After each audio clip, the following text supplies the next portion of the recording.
Hello, everybody. Welcome, one and all, to episode 53 of the Megavisions Show, the companion podcast to Megavisions magazine. Today is September the 27th, 2020. I am Graham, the production editor of Megavisions magazine.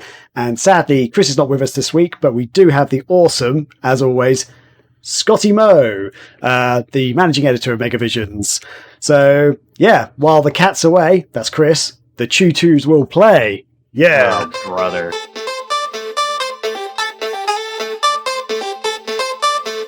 Scotty, what's been up, man? What have you been up to this week? I also still have the Dreamcast on my mind a little bit because we did just release the overall recap with clips and thank yous. I'll link that in the podcast description, but Corey threw that together, combining with pretty much the audience's help for that thing, like clipping certain parts and things. It includes one of Graham's breakdown laughing fits, which is great. I kind of wish he had.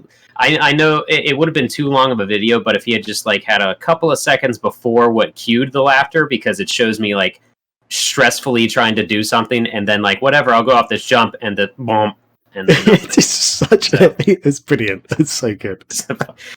Revolt is my enemy. But no, in terms of things that I've actually been up to, the members of the Discord have seen that my PlayStation 4 internal hard drive is slowly dying.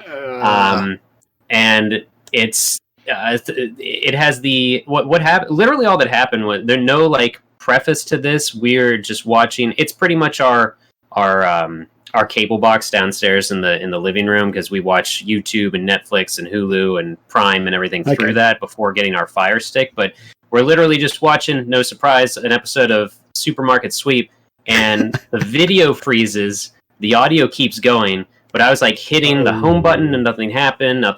So, you do the cold, not cold boot because you're turning it off, but the hard shutdown, turn it back on, and it came up with the error of CE34335-8, looked it up, and that means, your hard drive might be corrupt. So I'm like, are you serious? And so this was 10:30 at night, so I'm not going to sit here and figure that out at that time. But I researched it. Some people have had enough luck. Just it's really easy. Props to Sony for how easily you can upgrade your hard drive, because it is just literally sliding off the top of your PS4 and using a Phillips head, pull out the tray with the hard drive. And some people, to fix this, they just put it back in. I took it out and I sprayed it down with canned air and tossed it back in.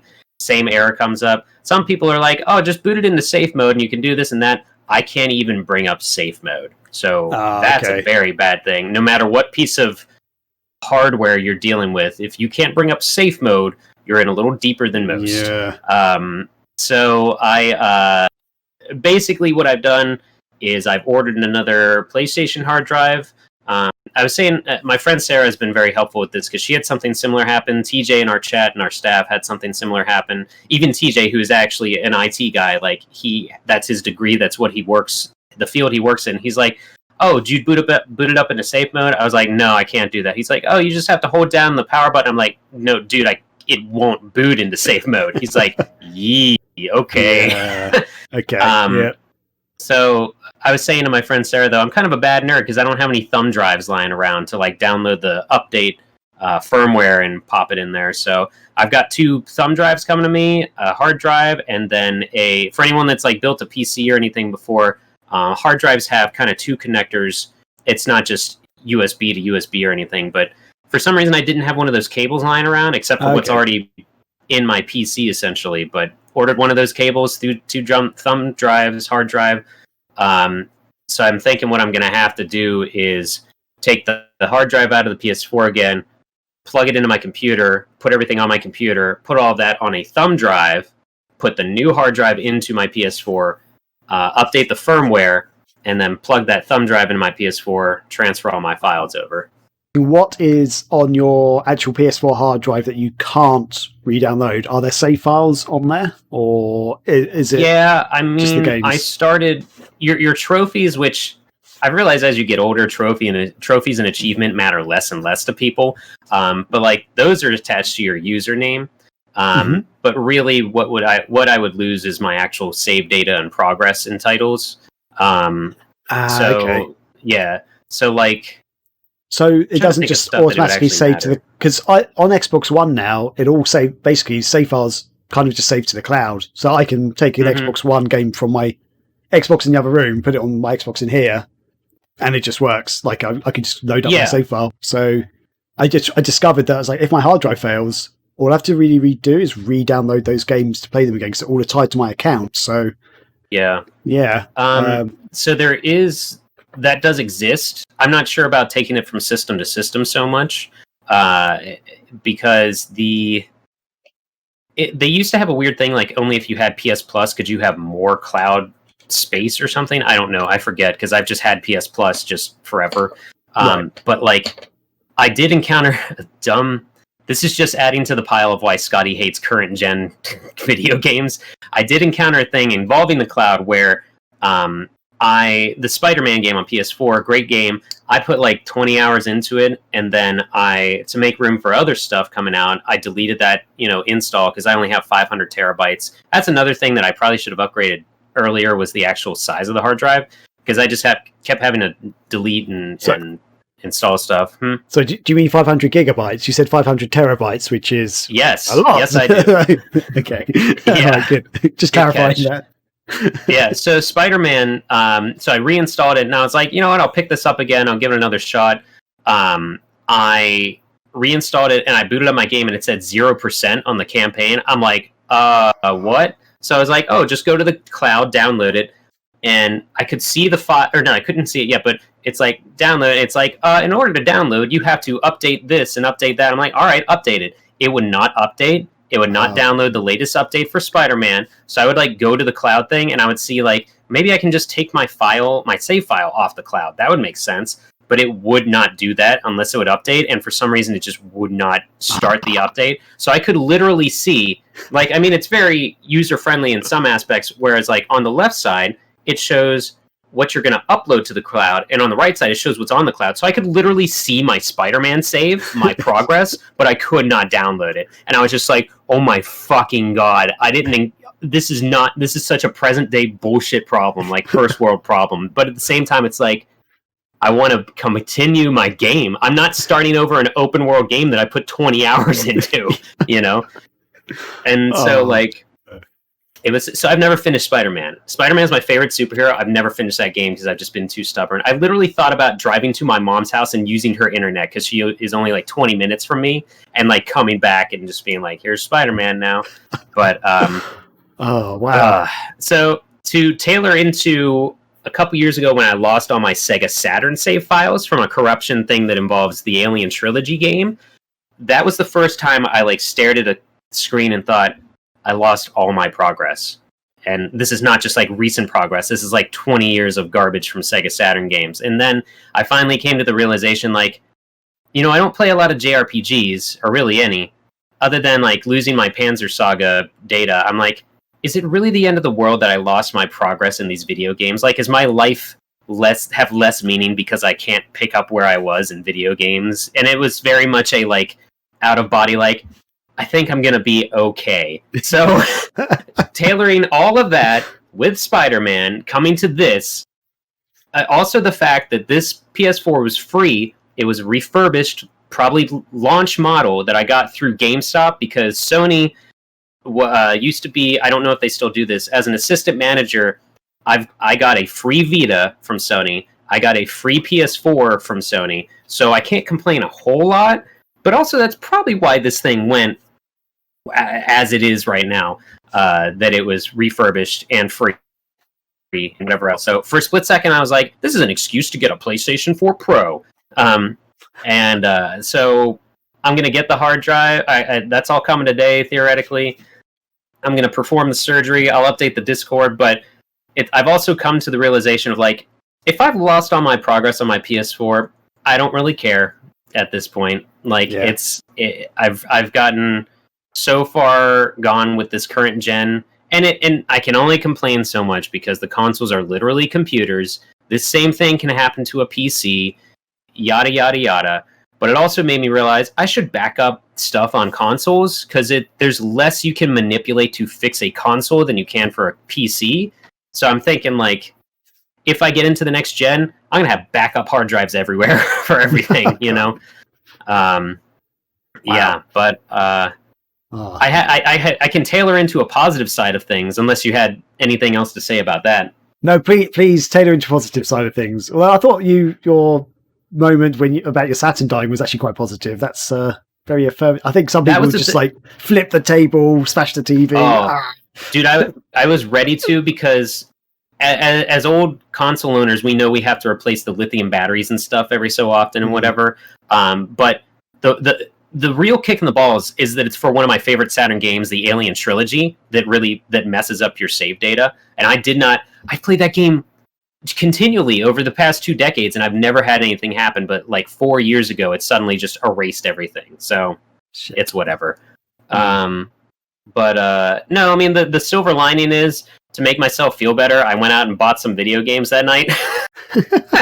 So some impulse buys. I hit up not a local. They're not nationwide, but they're not a mom and pop shop. But I went in and grabbed Combat Cars on the Sega Genesis and Trick Style on the Dreamcast, which is, for those that don't know, Combat Cars is like, it's kind of a top-down, almost like isometric style view as well. But you have, I don't know if that's going to focus at all. But it is kind of like a Sunday Drive, kind of like Demolition Derby is what the back says. And oh my god, this is totally Sonic font right here. I don't know if you can see it. It's very blurry on my camera, I have to admit. Shoot. Okay, maybe yes. Just tap your screen. I don't know. That's how phones work. But that's definitely like the Zone font. But it's a car combat game, as it states with the title, Combat Cars. And it's fun. It's a good little goofy time. Trick Style is a futuristic airboarding hoverboard racing game for Dreamcast. I think this was a launch game, so that knocks another one off the off my goal of getting all the Dreamcast launch games. It's fun and goofy and weird. It might be fun for like half an hour on the marathon some year. Yeah, I would say Trick Style is one of the more difficult races I've ever played, though, because it's... Oh, really? So when you're going along normally, like, it's actually quite slow. It's kind of like, but if you're doing it correctly, you go really fast. If you pull off tricks enough and stuff, you actually zoom ahead. And it's just nailing down the ability to do the tricks really well. And I guess understanding the courses and stuff. Because the first time I played it, I was like, how come all the AI is just like, boom? I'm like, it's like in Back to the Future when Marty's like on the water, like trying to push his hoverboard along. Going, I was like, why am I going so slow? You got no power, or whatever. Hoverboards don't work on water. You got power. Sorry, I love that line.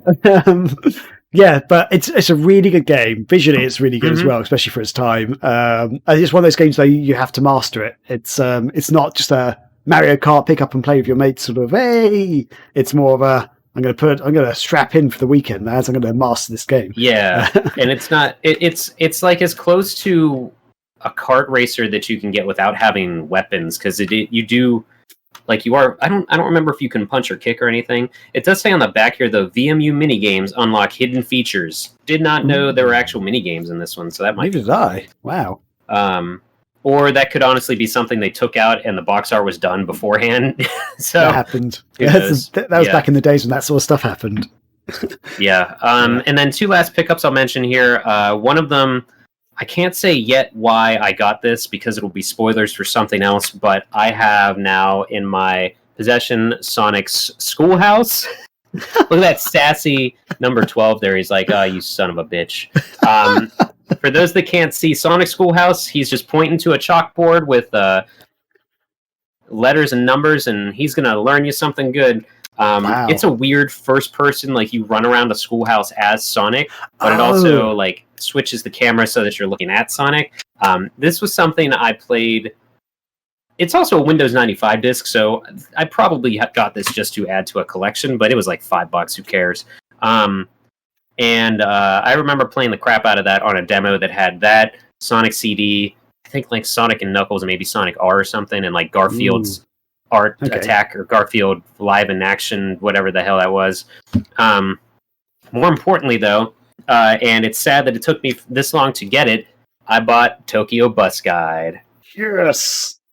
Oh, Crazy cool thing. I can't play this, but I want to own it. But crazy cool thing about this, I was looking through the instruction manual, and I saw people in the Discord saw this, but there is definitely controls for the steering wheel. yes. So that's going to happen next marathon. Yes. I feel like we would have tried it with the steering wheel, though. I feel like the first year or so we would have thought to plug this in, but I don't think no one physically owned the manual. Maybe we couldn't find it online at that point, but yeah, buddy. I'm thinking one year we should maybe try the fishing rod controller with that as well. Sure. If it works with Crazy Taxi, it's got to work with that, surely. Yeah. It looks like it uses the VMU somehow as well. I'm gonna try. Do I have my Google Translate on here? Let's see if this works at all. This might be fun or it might be horrible.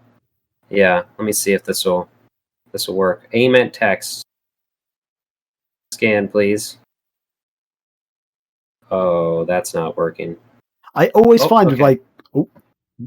Let's see here. It's I can't zoom in though. How do I save this? Doesn't it freeze or I thought it actually physically? Yeah, I'll have to do a screen cap because it won't let me zoom in. That's dumb. All right, let's take a look here. This is extraordinarily exciting for the listeners. It says in the book, download the minigame Traffic Sign Quiz to the visual memory can. In the traffic sign quiz, you can get experience according to your grades and use it in visual memory. Will be maximum, basically 10,000 experience can be. So you can earn experience. Ooh, okay. I don't. Apparently, you can grind in this game or something. Wait, but yeah, I own Tokyo Bus Guide now. Okay, I don't know. It says experience points, but yeah. So that's me. Oh dear. With Google Translate or the other translator apps that you can get, that many are available. With it, when you do hold your, you got to hold the camera over the text or whatever. The moment I do that, my hand suddenly just becomes super shaky, and I just can't seem to hold it quite right in the right position. It's just I can see the word just changing all the time on my screen. I'm like, still. Oh man! Oh yeah, it just called Tokyo Bus Guide. I just scanned the front of the instruction manual, and it says Tokyo Bus information. That's close enough. So take that with a grain of salt. Yep. Oh man! Good so stuff. Yeah, I work. Well, I was going to talk about my work. It's been crazy this week. I won't get into that, to be honest. Also, just some annoyance with Apple being douches with many companies in the world, but it also seems to be affecting my company a little bit. It's not a massive thing, just it's oh god. But I won't get into that unless you want to hear about that. I don't know, Scotty, or it's up to you. If you want to vent about it, I have no problem. Let's move on. We can bring that up another day. See where it goes with this thing. It's just I was like, because I keep hearing about Apple in the news, and then I was like, yeah, something came up at work, and I was like, for fuck's sake, seriously, to do with Apple being throwing their weights around. Anyway, enough of that. A few things I've done. So I've actually watched a few movies this week. So I saw 21 Bridges starring Chadwick Boseman and Sienna Miller, who I totally didn't realize that was Sienna Miller until the credits. I was like, what? Oh, Sienna Miller. She's okay. I believe she's a British actress. She's actually in quite a few things, but I'm gonna have to just Google her now because sorry. She's one of those actresses who's in quite a lot of stuff, but you may not always know her acting career. Let's click on this. Oh my god! I mean, have you seen Layer Cake at all? Nope. Okay, she's done quite a few British movies and stuff. She went out with Jude Law for a while as well. Okay. Oh my god! I do know who Jude Law is. But good, excellent. Oh wow, I'm struggling to find. I think she might be. Oh, she's in one of the G.I. Joe movies at least. So not helping, but okay. Annoyingly, I went to Wikipedia instead of IMDb because I'm an idiot. But anyway, she's an actress. She's an actress. She's been in some Hollywood movies. She's a British actress. But yeah, she's in 21 Bridges, and she just looked completely different to me. She hasn't got prosthetics on or anything. She just looks different, I guess. So Yeah, I was like, I recognise this woman. I recognise her. And then the credits came off, like, it's Sienna Miller. Holy crap. But yeah, great movie if you haven't seen it. It's a kind of action thriller starring Chadwick Boseman. I believe it was his last movie that he filmed, actually. So it's a very recent one. And yeah, obviously, sadly, he's no longer with us. But yeah, I'd always wanted to watch that. It's been on my watch list for a while. I was like, oh, I'm going to watch it. Let's see it. So yeah, really good. Really happy I saw that. Another one I saw was, have you heard of The Good Boys? Does it have 3 kids on the cover with like devil horns drawn on or whatever, the O or something? Yeah, they might have that on the cover. There's basically about 3 kids who... Okay. I think they're in year 6, they said. I'm not entirely sure. I believe they're about 12 or something, and they're 12 or 13, so they're tweens. And it's kind of a... I guess a super bad kind of movie, like about these, it's okay. The thing about this movie is it's a movie I can't. Like the movie Superbad.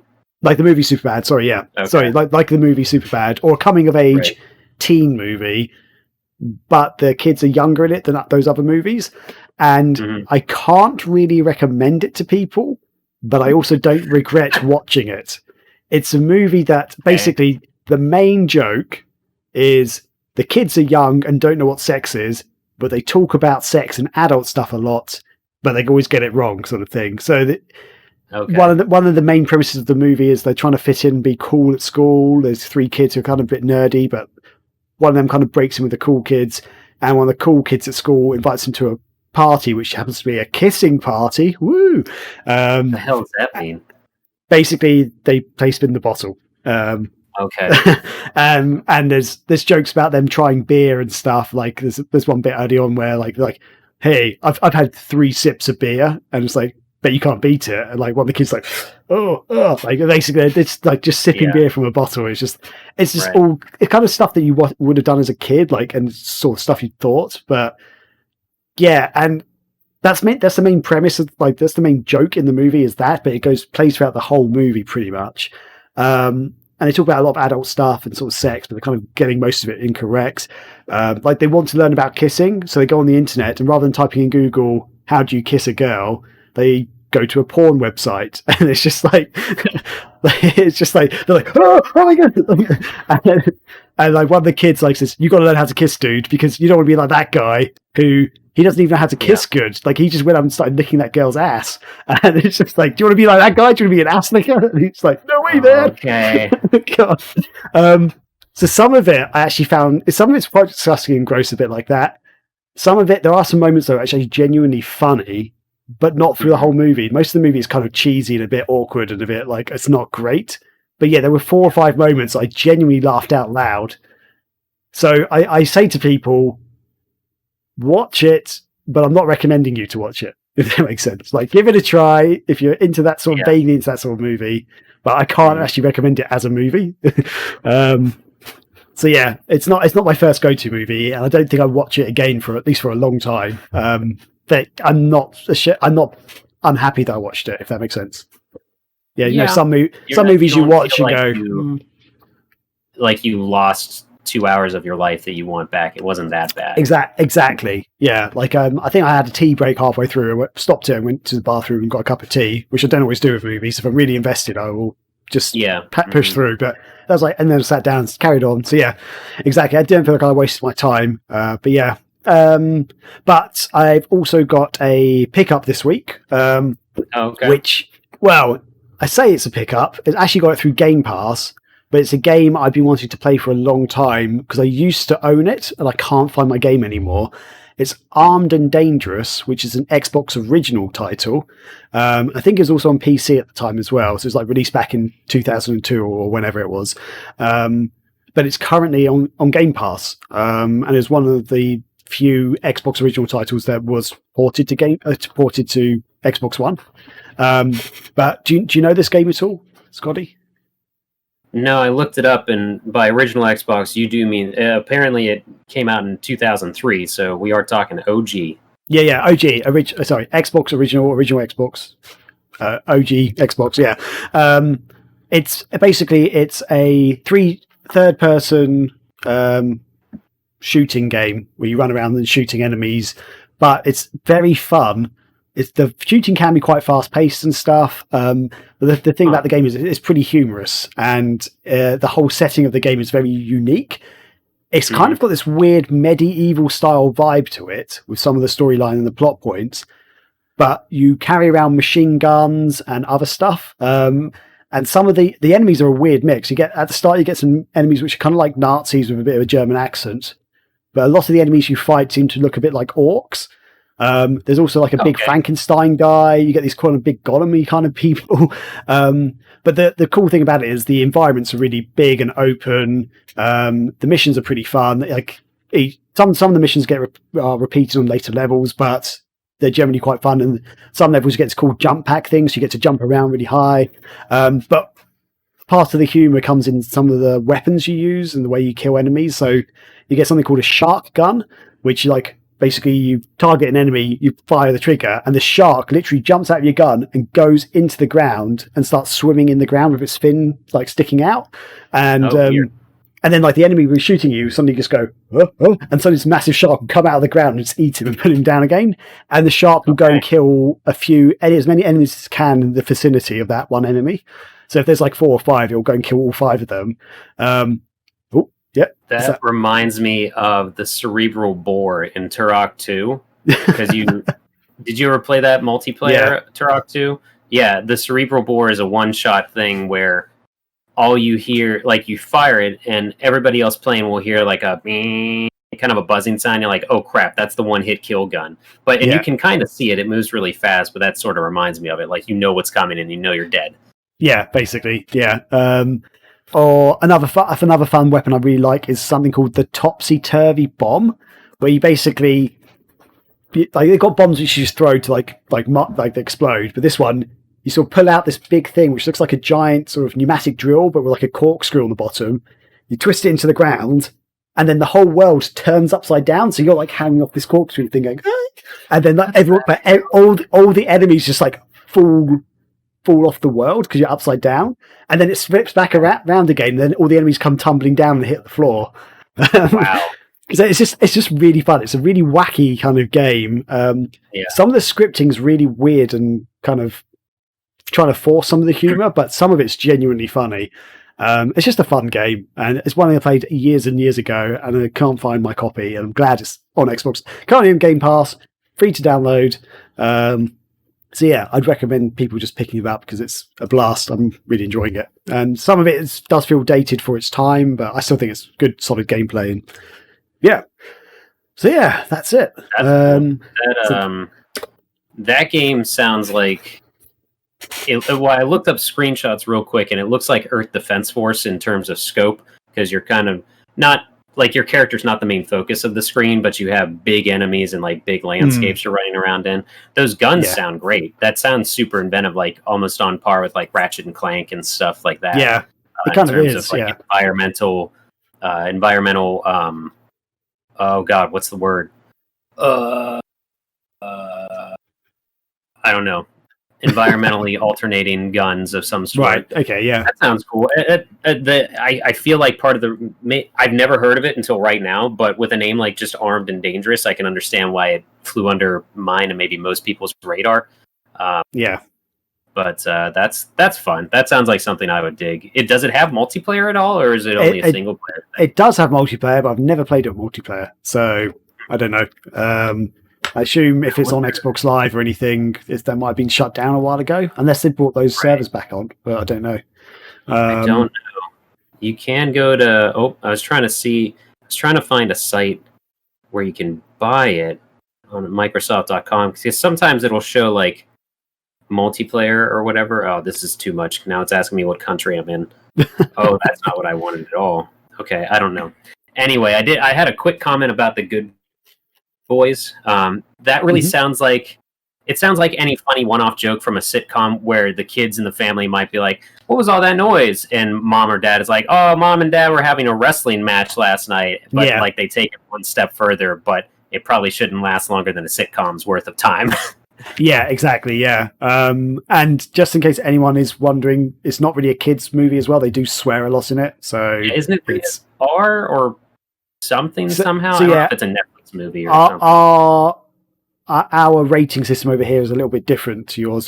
For over here, it's a 15. So you have to be 15 years or older to watch it, basically. Yeah. Which basically normally means it's got swearing, maybe a bit of violence, maybe a bit of nudity. This one doesn't have nudity in it, but it's got all the sexual references and swearing and stuff. So Peggy 15. That thing. Kind of. Oh dear. But yeah, so that's been our week. So let's crack on with our next bit, which is our feedback. Oh, wait. So, whoa! I'll do Chris's bit real quick. All right, this is Okay. what Chris would say. So I bought some more pot, guys. I've got a roast in the oven. I forgot that I backed 15 Kickstarters, and they all showed up at my house. And I hate my children. All right, go ahead. Thank you, Chris. So let's move on to our feedback. This is the feedback forum. So yeah, we all love getting the feedback from you guys, positive, negative, all comes in, and we try to ingest it and see what comes out the other side.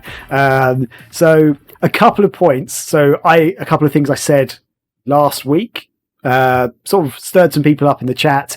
So one of the things was when I was talking about Super Mario 3D All-Stars Collection on the Nintendo Switch. I was mistaken on Super Mario Galaxy, it turned out. I said you can't use a Pro Controller with Super Mario Galaxy.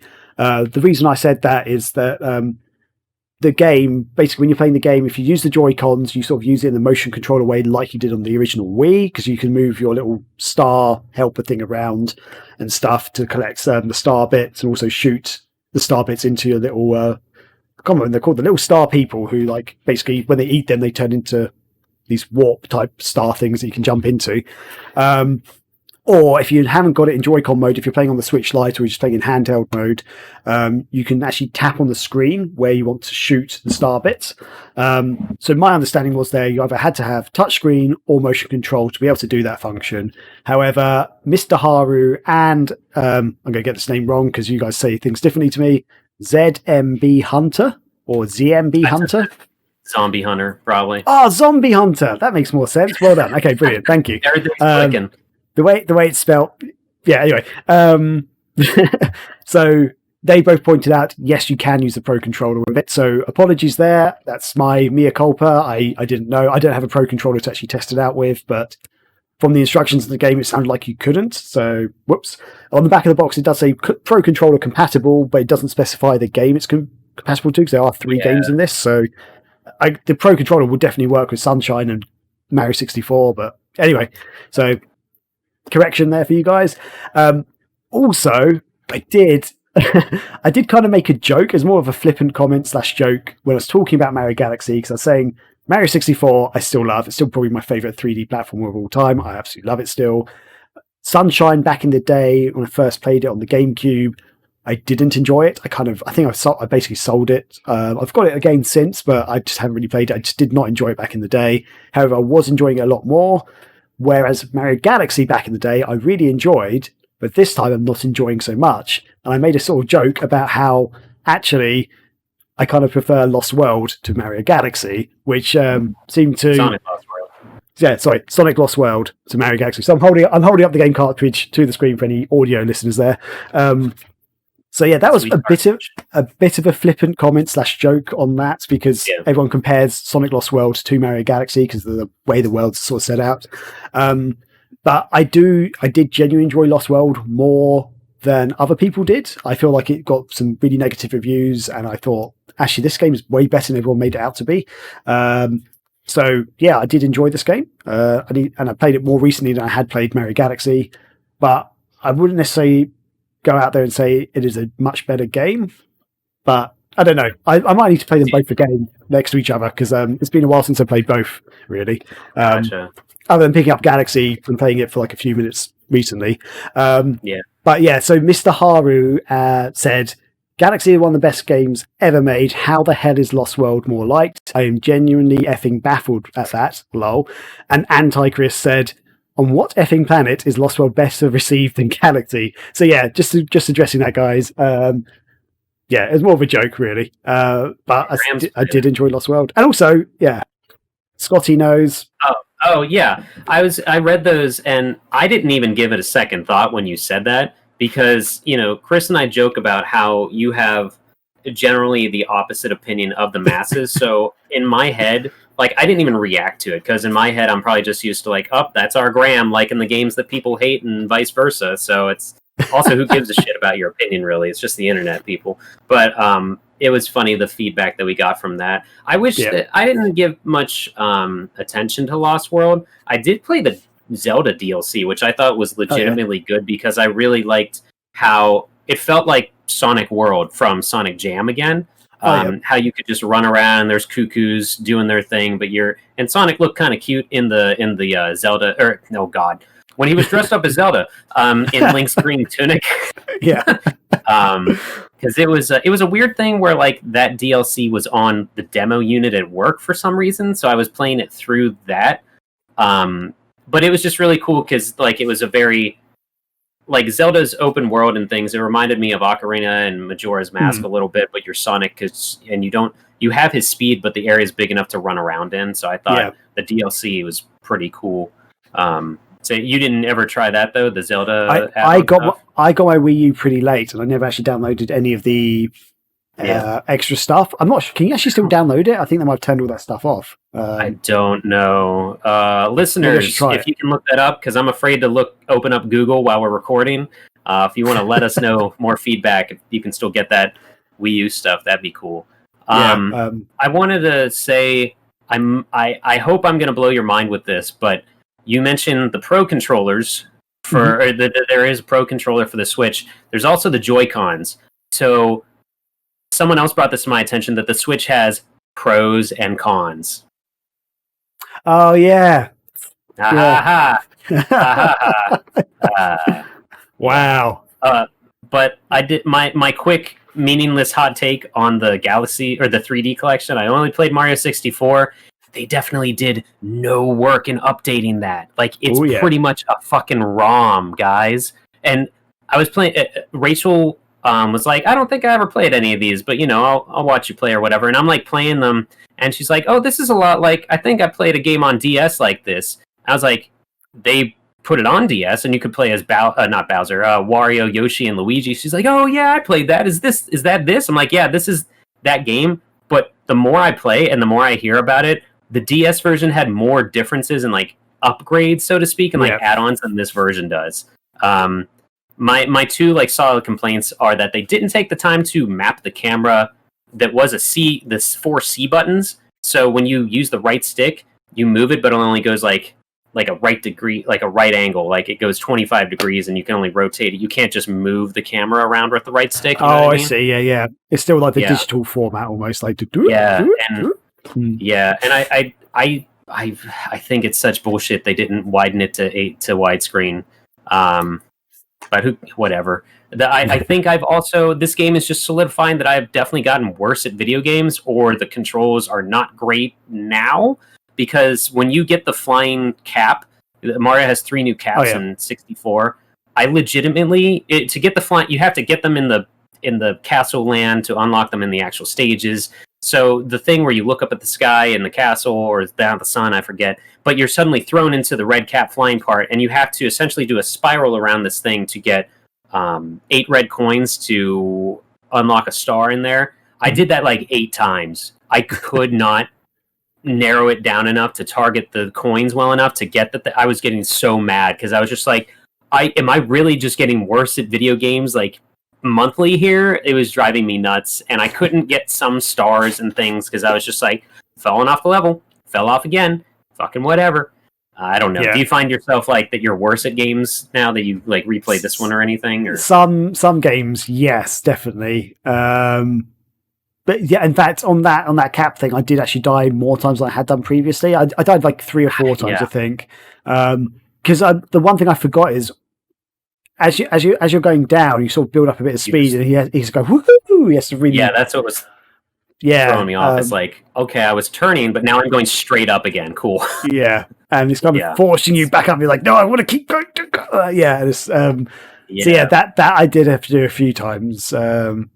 I think I died 3 times on that actually. I think I did on the 4th. But yeah, And one time I basically missed the coins. I kept looping round to try and get them. I just kept missing them, and then eventually my cat power just ran out. I went, I was like, God damn it! Yeah, I forgot the cat power runs out.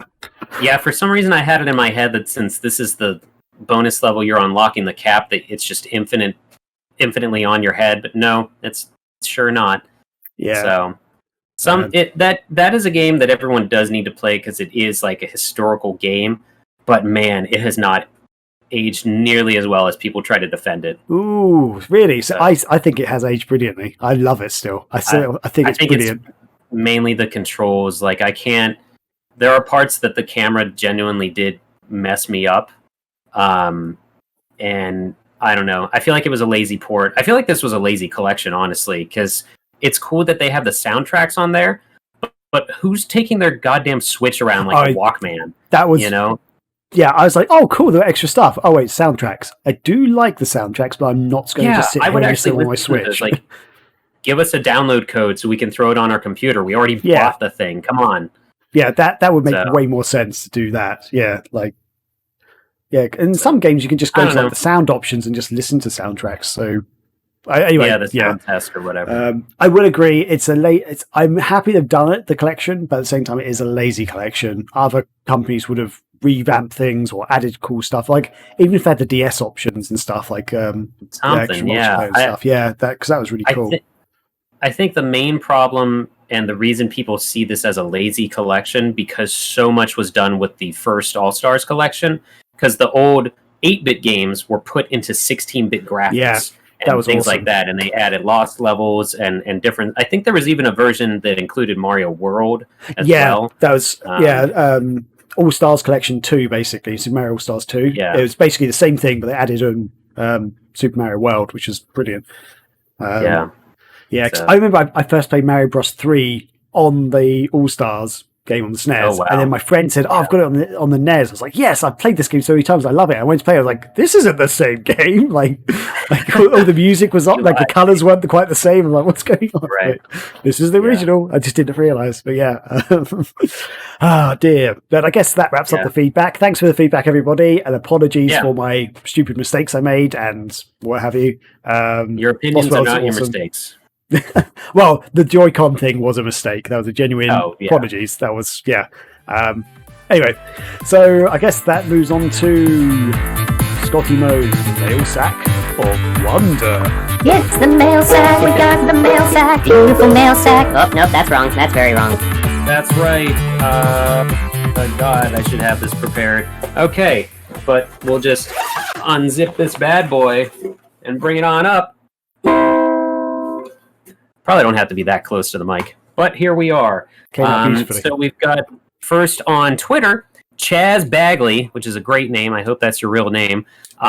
Says Panzer Dragoon Remake was released on Steam yesterday. Anybody getting it? I already did. I will buy that remake as many times as I can to push more remakes of the Panzer Dragoon stuff. I know they're already doing 2, but we need more Saga. Oh, yes. Did you grab it, Graham? I have not yet. But I plan to, so maybe I'll boot up Steam now and just do it while we're talking on the show. Well, you got the classic edition, which is going to be the physical Switch version, but did you actually play it yet at all? No, I haven't received it yet, actually. The what? I haven't received it. Oh, no, I know. Well, see, I'm insane, and I did that classic edition, but I also got it on Switch because... Oh, yeah, sorry. Yeah, so I've got the digital version on Switch. I played that, and I also paid for the physical version. Well, I haven't got the physical version yet. So, yeah. So you already... Okay, so you played it, though. Oh, yeah. Yeah. Have you played it since the major patch update where they fixed the controls and stuff a little bit? I haven't actually. No, I haven't. So it's a different game almost. I definitely recommend going back to because the cursor, they changed the look of the cursor so it's easier to play. Right. Okay. But and they added like episode 0 and stuff to it, or easily accessible episode 0. Okay. But, yep. So I'm crazy and I now own that game 3 times. That's how we're going to get the Saga remake somehow in some way, shape, or form. So I hope it does. I hope it spurs them to really make that. I think I now technically own it 4 times. I just bought it on Steam literally just then, so that's downloading. Because I think I've got it. They had a PC version, when they used to do the Sega PC versions. If that makes sense. Back in the day, the original one. Shelf. I'm sorry, just looking at my shelf. If I've got it there, no, I don't. I think it's at my parents' house. They I'm pretty did sure. put that on. They put the original one on PC. I do remember that. Yeah, so I think I've got it on that at my parents' house somewhere, and then I've got it on Saturn, Switch, and Steam. Yay! Awesome. There you go. Brilliant. I'm probably going to get the PS4 version, people. That's just I think Chris did the same thing with Streets of Rage 4. He bought it on everything that he could. So yeah, I got that on Xbox and Switch. Was it on sale still when you just bought it? It had 10% off on Steam. Okay, yeah, there's a little bit off still right now. If you got, I think that's like it cuts it. It is 25 or something. That'll bump it down to 23 or 22.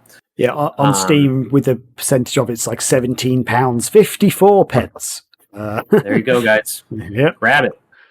And then Discord, go ahead. I just said worth it for the yeah. Discord, Mr. Haru asks, what video game character would you think would be a VTuber? V is in victory.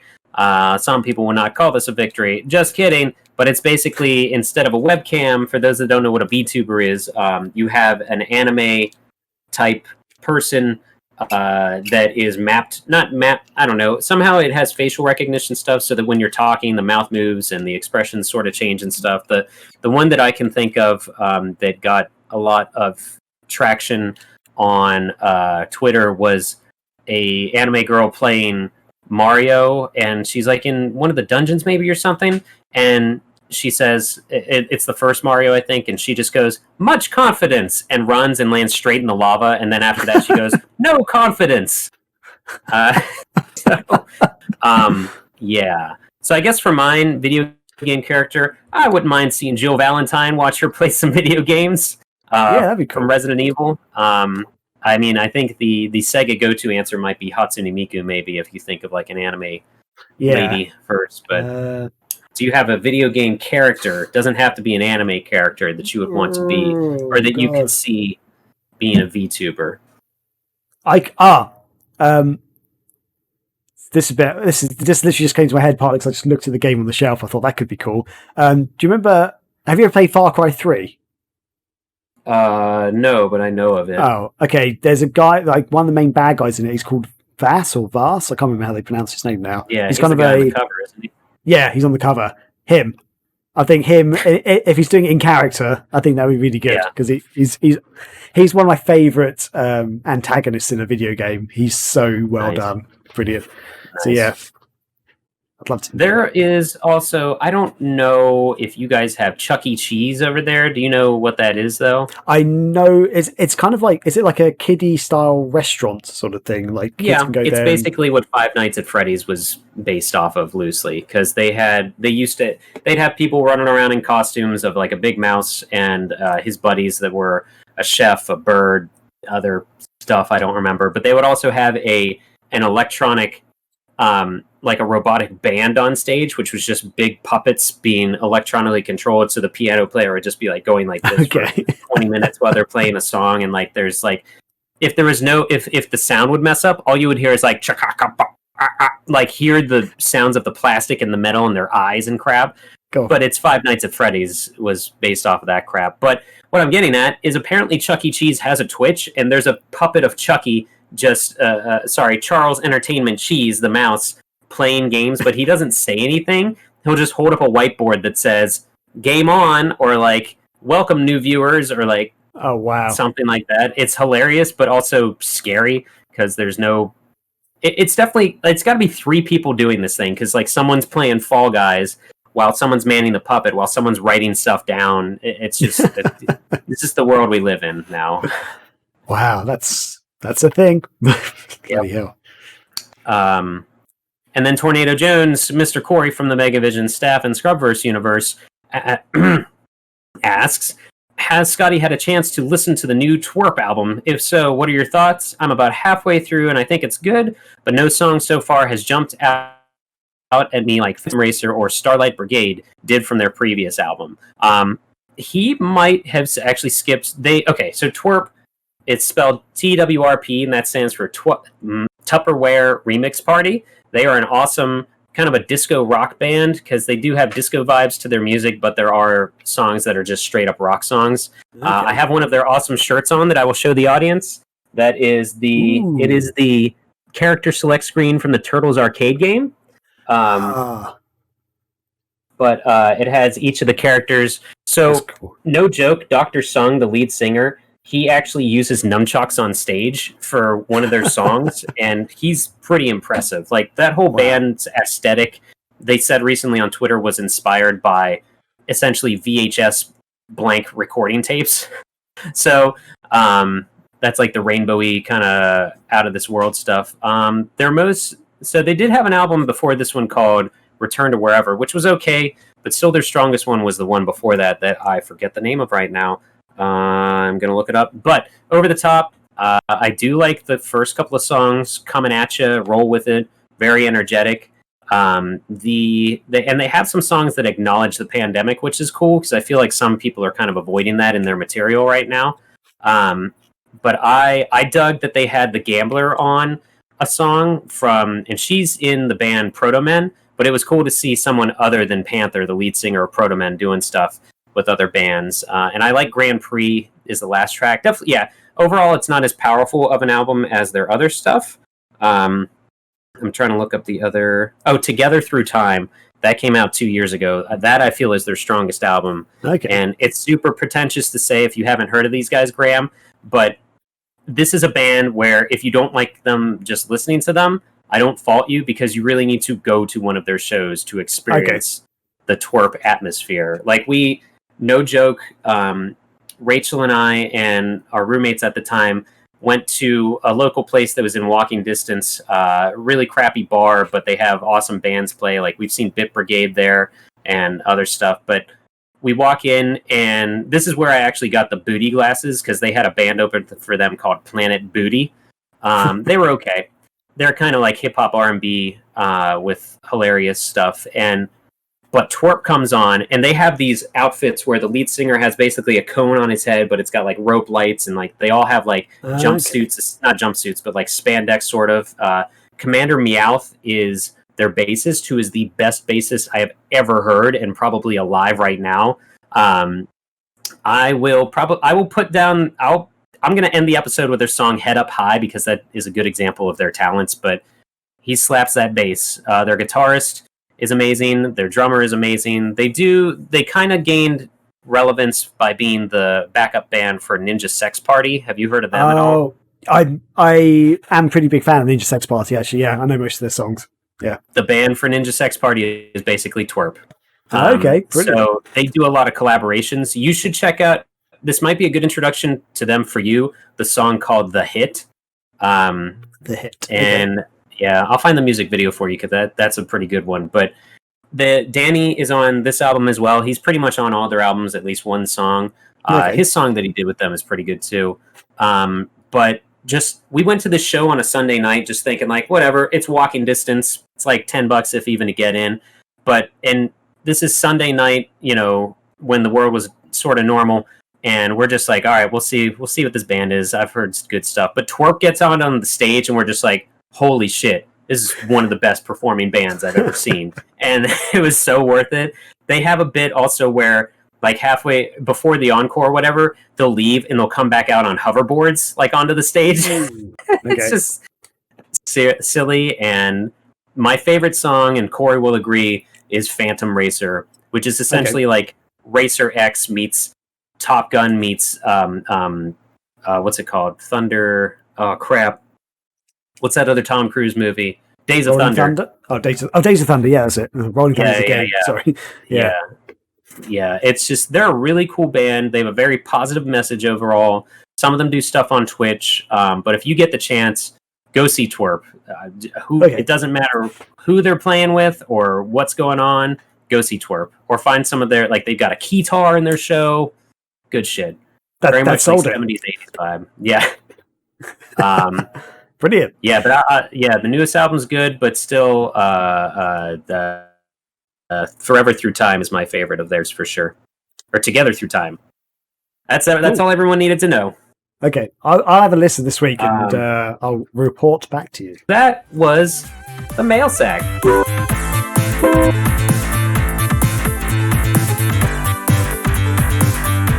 There is one thing we sort of have stopped doing our news bits in the main show, but something came up very recently that I think Scotty, you wanted to talk about, didn't you? So let's have a quick news bite or news bit. The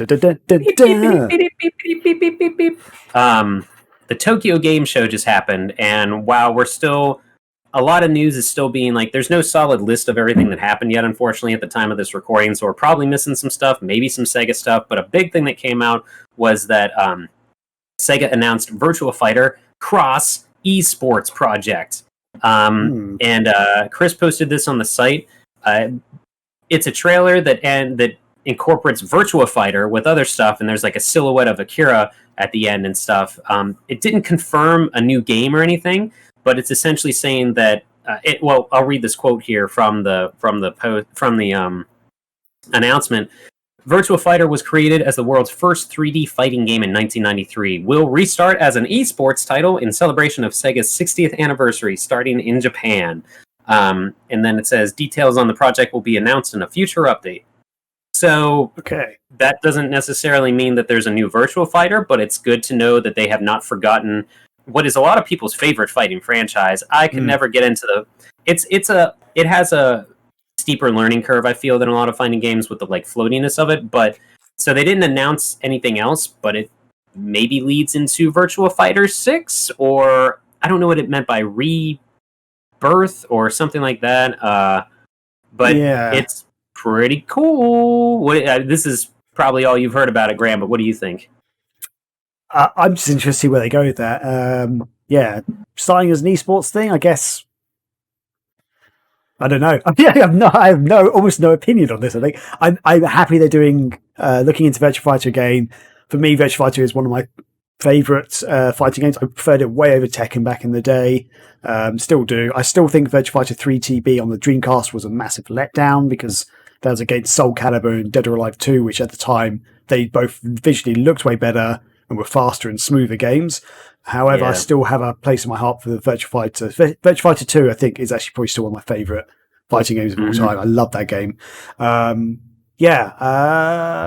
guess see where it goes. To me, it doesn't sound like necessarily they're doing a brand new one, or maybe they're kind of, I don't know. Because I imagine they wouldn't just make a game just for esports, would they? If they would release a Virtua Fighter game on consoles, but with the intention of it maybe being used in esports. I don't really know how that would work. But esports is as big as football and football in different countries of the world. So if there's any place to expose more people to Virtua Fighter, this would be it, I think. Oh yeah, totally. So because I don't think I was gonna look it up I feel like there's been mobile releases or cell phone releases for stuff. I think the most recent full Virtua Fighter game we got was a port of it in one of the Yakuza games. But it would be really cool. I have nothing against the series. I just suck at fighting games, but between that and Fighting Vipers, we eventually got Fighters Mega Mix, which is an amazing I love that game. Sega Smash Brothers, essentially, and I would love if somehow this led to another one of those, or even just re-releasing that game. So I think that's pretty cool. We don't really have much more to say about that, I don't think. Like I said, we're still kind of in the cloud of Tokyo Game Show for 2020. Capcom had their stuff, and I'm just excited about the fact that they acknowledged that Resident Evil's 25th anniversary is next year, 2021. Ooh. Yeah, and they came up with a cute little raccoon character called Raccoon Coon. And today I saw a trailer for, what was it called? I put it in the Discord, Resident Evil something. Let me find this real quick just to get the name right. Resident Evil Infinite Darkness. The way it starts, though, is Claire walking into a old house that looks like the Resident Evil 7 house. And then, you see Leon a little bit. Claire steps on some vials of something. But I was confused because then at the end it shows the Netflix logo. And I was immediately like, no! Like, I was like dismayed. Like, I don't want a series. I thought it was DLC for the RE2 remake. Right. But if it's like the CG movies, they've been decent, like Degeneration and Damnation or whatever they're called. I find them quite hit and miss, the Resident Evil movie. The CGI movies. Bad. I've seen the CGI ones as well, and I was like, some of them are like, how many have there been? I feel like there's been a few, but I remember watching one going, this is great, and the next one I was like, that was okay. The one in the airport I thought was cool. I think that was Degeneration. I can't remember. Fun fact, that was the first Blu-ray movie I bought in my life. The most recent one with like Chris and some sort of military thing involved, I didn't think was great, but they've all been better than the frickin' Mia Jovovich movies by far. Yeah. But what's confusing is there was also that TV series announced that was supposed to be about Wesker's kids. And so when I saw the Netflix logo come up, I'm like, wait, is this? Is this a movie? There's no other information, but okay. There was a lot of Resident Evil stuff, so that was cool. And I'm just excited that Capcom is acknowledging the 25th anniversary of the series, because it is a big deal for them, as opposed to some companies that have just ignored franchises' birthdays. Anyway. Yeah. Wow. So. Maybe we'll get Resident Evil remake of the remake coming out on the Project I wouldn't put it past Series them. X and PS5. That'd be good. Resident Evil sex. What? That's all. Series X just still. Oh my god! Sorry. Yeah. Okay. Right. Brilliant. So let's close up that news bite thing, whatever we want to call that.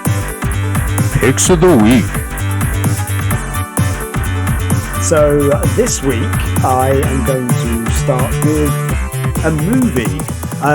I watched, it came out this week, I believe, Enola Holmes on Netflix. Have you heard of this, Scotty? I saw it on the outline yesterday, and then I saw it in Netflix's recommendations last night, so that's all I know. Brilliant. Okay. So it stars Henry Cavill, who is Superman, a guy who I've just forgotten the name of. Oh, god damn it. That's really annoying. I had his name in my head a moment ago, and it is Sam Claflin, who fans of The Hunger Game will probably recognise him. He played Finnick in the Hunger Games movies. Helena Bonham Carter is in it. And also the main star is Millie Bobby Brown from Stranger Things. So actually pretty decent cast, really. Those are the main characters. There's some other characters in it who are recognisable, but most of them are actually from, I guess, British TV shows, although there are a couple of actors from Harry Potter in it as well, so you might recognise a few faces. But essentially, it's about Enola Holmes, who is the younger sister of Sherlock and Mycroft Holmes. It's set in the late 1800s, and essentially her dad died when she was a baby. Mycroft and Sherlock moved out when she was very young, so she was brought up by her mother, and her mother homeschooled her and taught her everything, but she didn't do normal lady things, because back in those days women were taught sort of basic, writing and spelling and maybe a little bit of maths, but they weren't taught other things. So they were taught to do embroidery, for example, and how to stand and how to talk and how to cook, because that's the way it was back then. It's a book on your head. Exactly. Balancing a book on your head. That is actually part of the movie. They talk about that. But she did not learn all those things. She learnt things like science. She learnt about nature. She learnt how to fight. So she did jujitsu, fencing. She played tennis and stuff. So it was things that mostly men would do. But her mum was teaching her how to do it because her mum was a bit of a rebel. And then one morning, her mum just disappears, basically. She just leaves. She hasn't been kidnapped. That's all they know.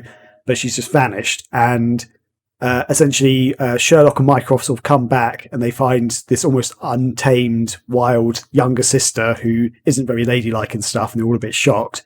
But she sets off essentially on her own path to try and solve the disappearance of her mother, like find out where her mother went, because it turns out the mother left a couple of clues behind just for her to try and solve. So there's an element of mystery that the mother is in trouble, but you don't really know what or anything like that. So yeah, she sets off on her own path, and she that leads into some other dangers and things. And yeah, it's a really good really good movie. I like how it actually touched. Yeah, so it's a movie. It's not a TV show. It's a movie made by Netflix. And I like how it touches on the sexism that was rife at the time. And it's a key plot point for most of it. But at the same time, it doesn't feel like they're shoving it down your throat like some movies do. Some movies like to really make a big point about it. Like, feminism is good.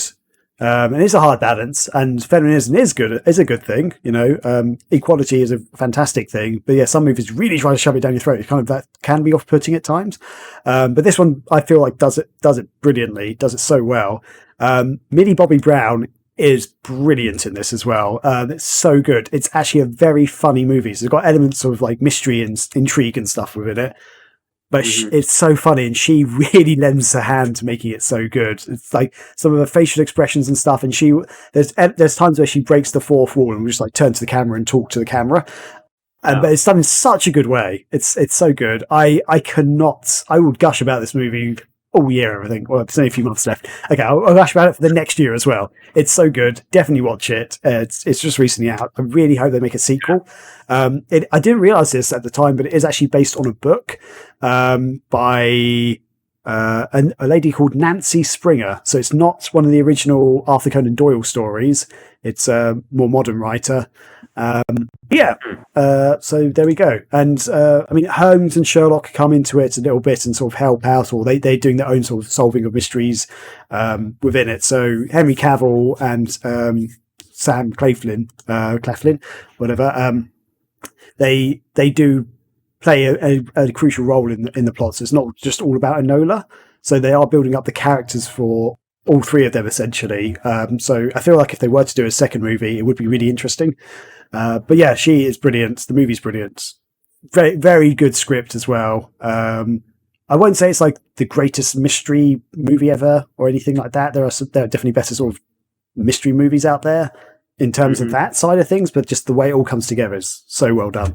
So yeah, have you got any questions there, Scotty, for me at all? Or no, it sounds good. The Stranger Things kids are doing all right. If you watch the more recent It movies with oh god, he has a name that doesn't sound real and I can't remember it now. Something like Hans Wolfblood or whatever the hell it is. Oh, I can't remember his name now. Yeah, I should probably Google that as well. Anyway, in Stranger Things, he's been doing all right, and he is going to be in the next Ghostbusters movie. But yeah, I'm excited. I did see the Godzilla movie with Millie Bobby Brown in it. She has it's weird that there are even human characters kind of in that movie, but she was good in it. So this does sound like something I do actually want to watch. This maybe we'll watch it today, because we did just watch the thing that I'll get into recommending, but we're in kind of a mystery movie kind of mood right now, so it'll be what's his name's not Minecraft, but all I kept hearing was Minecraft. Wasn't that like the chief of the police that reluctantly was working with Sherlock or something? I don't remember. Oh, Mycroft. No, Mycroft is Sherlock Holmes and Enola Holmes' eldest brother. So, brother. Right. If you ever watched BBC Sherlock, so the sort of modern take with Benedict Cumberbatch, Mycroft's in that, and he works for the government. So I believe in the actual original books, he does work for the government as well. So he's got a high-paying job, and in some representations, he's actually more intelligent than Sherlock. But he doesn't use his intelligence in the same way. So Sherlock's one of those characters who's actually a bit of a dick in most of the actual books. He doesn't actually have much emotions and stuff. And he's addicted to drugs in the books and stuff. He's just not actually a very likable character, but he's just so intelligent. He's almost like a Sheldon if Sheldon took drugs and like he's got a curiosity for the world where he would actually try and experience things, whereas Sheldon from Big Bang Theory I'm talking about, obviously, won't do that. He's just very intelligent but won't try new things, whereas Sherlock would do that. And Sherlock is a master boxer and stuff like that, so he's good at fighting and all these other things. So violin as well. Whereas Mycroft is in some, as I say, some adaptations more described to be or shown to be more intelligent, but doesn't broaden his horizons as much. And in this, Enola is younger. She's clearly very intelligent, but she hasn't got the same life experiences that Mycroft. and Sherlock have. So that's also a really good thing I like about it. It's almost a contrast of the three characters. It's brilliant. I really like that. So yeah. Okay. And just for the Stranger Things kids that you're talking about, Finn Wolfhard, is that the one you were talking about? Yep. Finn Wolfhard. Yeah, that's not a real name. That sounds like a freaking 1930s detective or something. Yeah. Phil Wolfhard here, see, and I'm here to solve the puzzle. Sorry. When crime yells, the Wolfhard howls. I don't know. Let's get to work. Brilliant. Cool. So, what is your pick of the week, Scotty? Yeah, my pick of the week, I had to think about this because I was like, what have we done that's not been screaming at my PS4? Or like a lot of bands have been doing online concerts, which has been cool. But last night we ended up watching for the second time the movie Knives Out, which we saw in theaters. It's got Daniel Craig, Jamie Lee Curtis, Chris Evans, Don Johnson, a bunch of stars in there. And for those that have no idea what it is, think of the movie Clue from the 90s, but current day, and the rich father, grandfather, whatever, was he committed suicide and he leaves his fortune to somebody, or who is he going to leave his fortune to? And was it his assistant? Was it whoever? Was it the troubled youth or whatever? But no, it's a good whodunit film.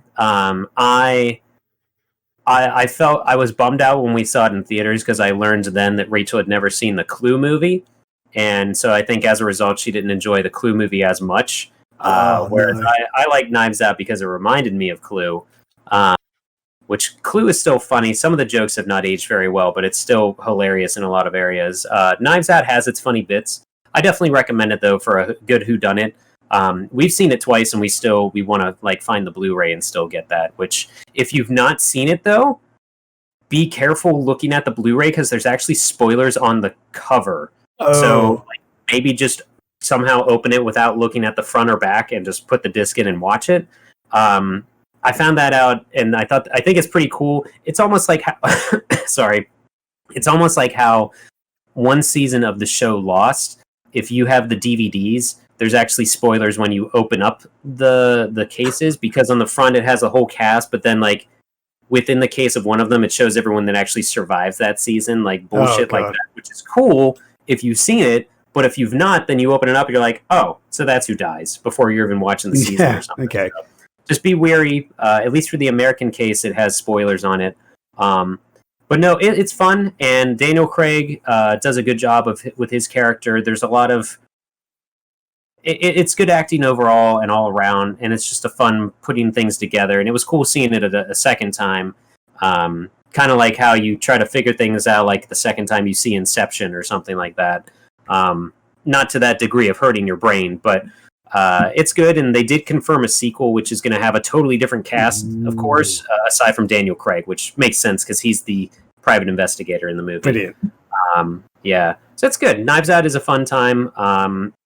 We watched it on Amazon Prime, so it's free on there right now. It's free on Prime if you have Prime. But yeah, so otherwise, maybe just buy it. I don't know. There's not many like decent whodunits that that aren't like Quentin Tarantino and throwing sex in your face every left and right. So it's a good one.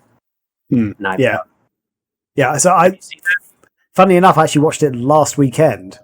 And I was actually tossing it up to be my choice of picks of the week last week, but I didn't in the end. And then I saw Enola Holmes this week. I was like, Enola Holmes tipped it for me. But yeah, I loved Knives Out. It's the first time I saw it was last weekend.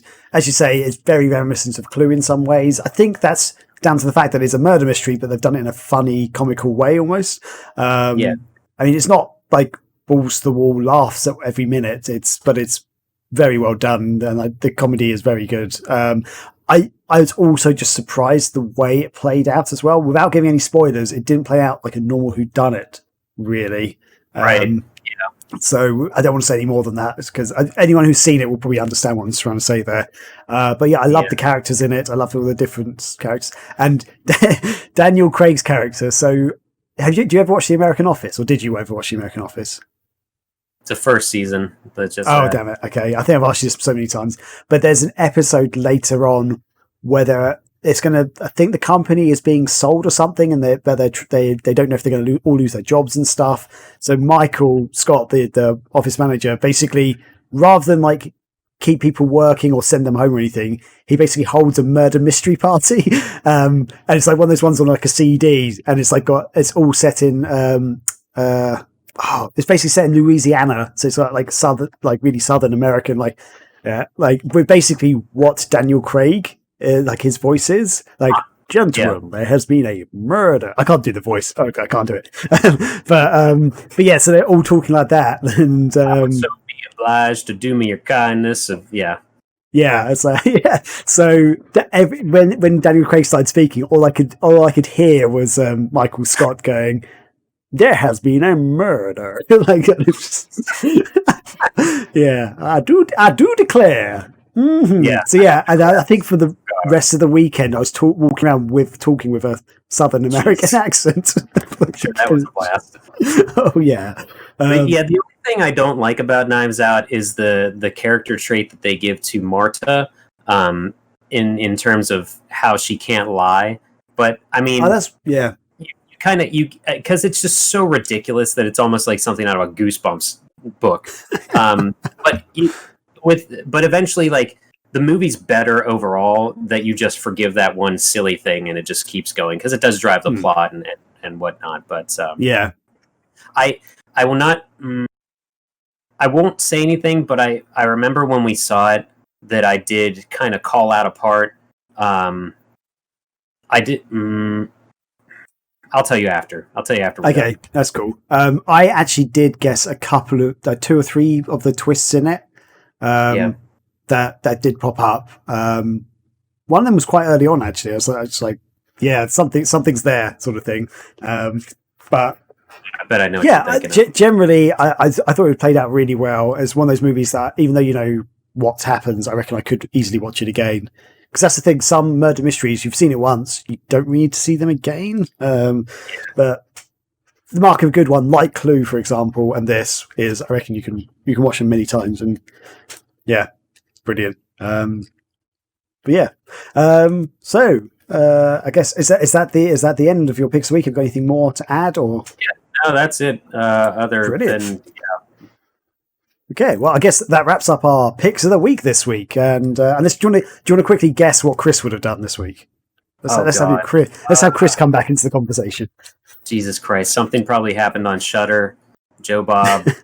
He probably watched something for Bloodsucking Geeks, which is clearly a more fun podcast than ours. I don't know.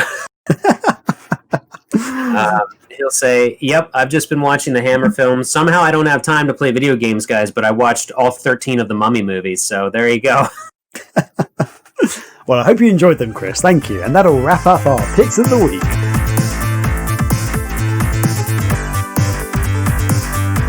That will move on to our feature discussion, which this week, as always, we mix it up every week. This week we are going back to our Don't Sleep On feature. So if you haven't seen one of our previous shows where we did a Don't Sleep On feature, essentially we chat about an old movie that didn't do very well commercially or critically, but we think that it has some value and are worth playing or watching. And just a note, by no means are we saying these are the greatest examples of their respective genres, unless we say otherwise. But what we're doing is we're just saying they're not as bad as you might think. So don't be put off by what you might have heard from other critics or stuff. Don't sleep on them, basically, is what we're saying. Don't sleep on these games because they have some value and you could have some fun. So, Scotty, I'll let you kick this one off. What is your Don't Sleep On this week? Yeah, so I have probably talked about this on the podcast before. I don't know if I went into that much depth, but I have chosen Tempo on the 32X. My case is very beat up. I'm sorry, everyone, but whatever. Hey, I got the case, though. Yeah, I have to say, none of my 32X games have cases, so well done. I do not have the manual, which is kind of crucial to play this game. But it is a cool. So the Sega 32X, nobody bought one. It was such a victim of circumstance and other things, and it's just a shame that it had a lot of potential. It's a shame that it didn't really go anywhere. I was trying to look up like any actual reviews on this game, but I can't even find anything. But what it is it's a platformer, and it's an overlooked platformer that just since it was on the 32X, nobody played it, I feel like. But it has so much going on. It's so colorful and vivid. It's like if you took Dynamite Heady, the first Rayman, Ristar, and they all vomited into the same toilet. That would be this game, but fun. The sprite work is great. I did actually I played it on a whim on stream once, and I ended up beating the game because it was just so much fun and very chill. It is one of those games where you don't have to play the levels in order. It's a game show type atmosphere, so that's where it takes from Dynamite Heady a little bit, I feel like. Okay. But it's not a speedy thing like Sonic. You do walk around. You can run, but I did find a review here, but it's not giving me a number. But it's so colorful. The sprite work is great. There are mini games in it that are just ridiculous that you don't actually play as Tempo in one of them. And it's a Twitch clip of ours where I was playing this rhythm game where you're an ant eating pizza, like stealing slices of pizza as the lady ant is watching TV, and I think she doesn't want him to eat all the pizza. So the mini game is you have to like hit a button to eat it in time, or you'll get punched in the face by the wife ant. I don't know, but and it gets faster as you go. It's like like goes crazy fast, and I was like in the zone playing this thing. Oh, nice!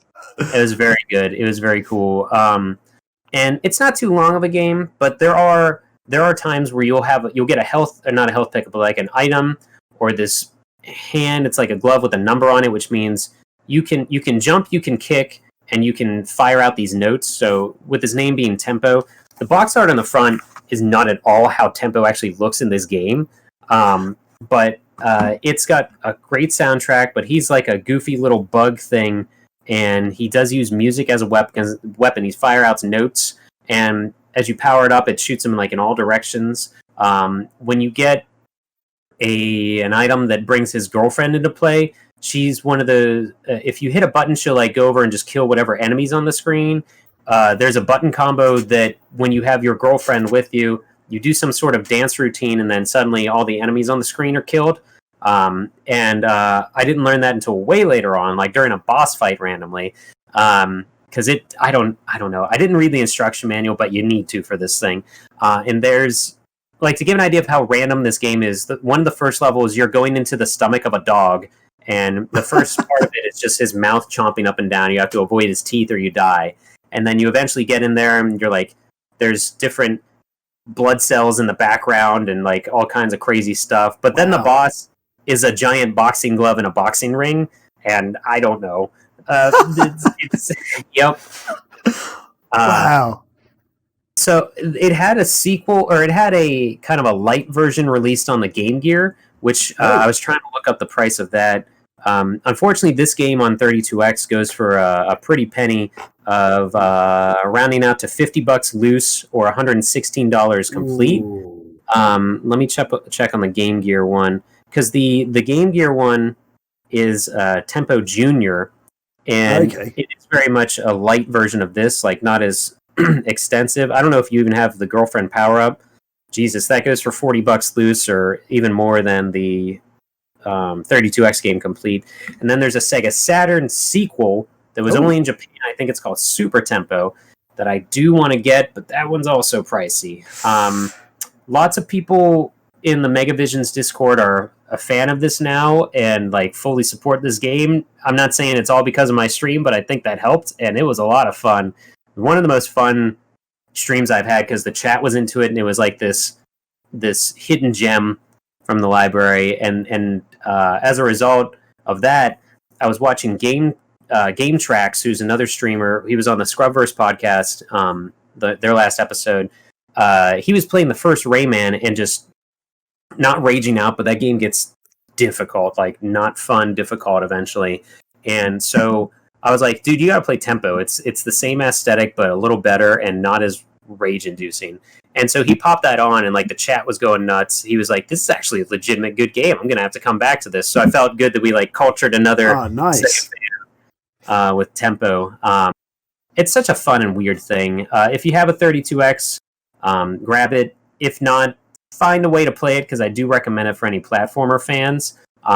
Maybe I'll stream it again someday. I don't know. I feel like I got to do more 32X streams. But Tempo is a solid. If I can find, actually, I can play Japanese games on my Saturn because I have the Action Replay now. Oh, brilliant! I don't know if I want to. I just don't know if I want to plunk down that cash for that. Maybe I'll find the Game Gear version or something. Maybe I'll stream it this week. I don't know, but That'd be cool. it's. You said you have 32X games. Have you played this one, Graham? I have not. I just had to quickly look. I just tried to look, see if I could find the price on a local store that I go to, which will list games even if they're out of stocks, just to see roughly how much they cost. But it did not have it on there. I've just gone to Wikipedia, and it was not released in Europe or PAL regions. Oh. It was released in Japan, North America, and Brazil. So Brazil gets stuff that doesn't make any sense, but that sounds about right because there were like. Amongst the 32X, if you can find the Japanese box art, it's a lot more fun looking. That's not going to show up. It kind of shows up. But like, I don't like what they did with the US art where he just looks like this ripped, cool dude. So for the listeners, the audio listeners, on the Japanese version, it looks like Tempo is very much the kind of like the character that's in the video game. Very cute, very animated. Big eyes, like a fun cartoon character. On the American version, it's kind of drawn like one of those kind of, I guess, gritty. It looks like he fits in the comic zone better than his own game with the American. Yeah, I guess so. It's not realistic, but it's almost like he's being drawn to be slightly more realistic than the video game version, the actual game character is, if that makes sense. Here's a comparison. So the Japanese box art is like fun, bulbous. Like goofy looking Looney Tunes almost, but then you go to the Tempo American box art and it's like what they almost made Sonic look like in the new movie. I was actually going to say that. Ripped. Yeah. Yeah. It's like he's actually got toned muscles and stuff. Yeah. Yes, that was kind of that's kind of semi where I was leading with the analogy I was trying to present, that they've tried to make him look more realistic, but not really realistic, just like they did in the Sonic movie originally with Sonic. So, wow. And there's like spiders and what appears to be some sort of octopus with horns on it on the front cover of the American box art. Is that what I'm looking at? What am I looking at there? Octopus thing? I'm not even sure. Yeah, it's got like bull horns as well, like just sticking up. Anyway, tentacles and stuff. Cool. This looks good. And weirdly, though, I don't know if there's another game with a similar title, but when you mentioned Tempo, for some reason I immediately thought of an elephant, but it's not an elephant clearly in this game. I don't know why. Tempo the Badass Elephant was a SEGA game. Okay, that's what I'm thinking of. Because I was like, oh, okay, yeah, I think in my head I'd heard of it, and I was picturing this elephant, then you showed me the box art. I was like, that's not what I'm thinking of. Holy shit, this box art it looks like the American, but they took off the glasses and it is bad. And I'm going to share it to you in our chat right now. And maybe we can, just for listeners, I'll link that tweet or something too, but it's bad. It's bad looking. That's freaky. Yeah. Okay, yeah, we can share that in the video. Maybe you can put it in the audio like description thing. A link to that. That's that's a thing.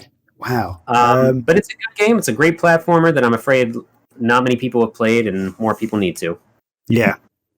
Cool. I will. I don't know if I'm ever going to be able to get the official version. Maybe I'll try and check it out. I think the 32X is region locked, but I don't know for certain. I thought it was. I could be wrong on that. So we'll have a look at that. But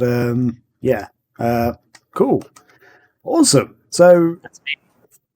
That's you. Brilliant. That's a good one. I'm loving it. I feel that's one of those games that a lot of people wouldn't have got to play, and it's sad though that there's some really solid 32X games, and that's one of them. Yeah, the 32X did have some surprisingly good games on it, and it's sad that I think because it sold so badly, most of them are expensive now, with the exception of like Virtua Fighter and Doom, which just seem to be everywhere. Right. I can easily get those games, although not boxed. Getting them boxed is actually quite hard, I found. At least over here. I don't know about in America, but I want to complete a 32X collection, and it is a pain to find because it was those stupid cardboard boxes. So yeah, I have like 5 games, and they have their boxes, but I don't have a box for like Colibri, which is going to be I might just go to Etsy to find someone that makes them or something. I did Yeah. already go to Etsy to find.